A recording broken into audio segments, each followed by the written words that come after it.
gizlin bir iş eləmişəm. Onu paylaşanda biləcəklərini eləmişəm, amma ebindən deyim özümü. Dəftərlərinizə baxmışam.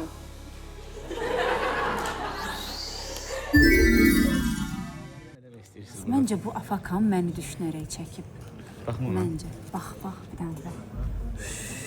Deyəm, gizlin işlər görür. Burada mənlik bir şey. Bu nə? Afakan, bu nədir? Bu nədir? Uşaqlar, afakan. Əsas bırak, Rafael mən. Bu mən. Bu məşhur mən. Göstərdi onu. Bu mənəm də uşaqlar, bunu görmüşdük.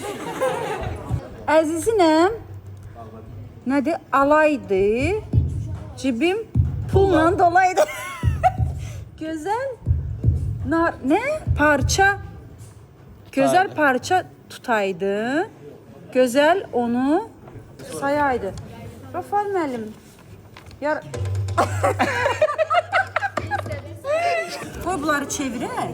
Əl vurmamışıq, xəbərimiz yoxdur. Biz burada deyildik. Görək burada nə var.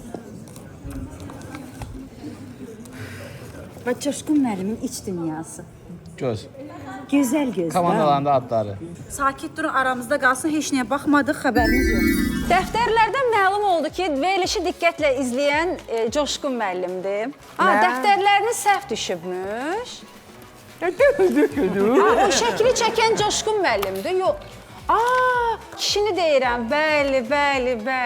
Hə. Yazmışam. Başlayaq. Natiq müəllim şokdadır ki, burada nə baş verir? Mən elə bilirdim veriliş. Verilişə baxım gəlim, şokda olmaz.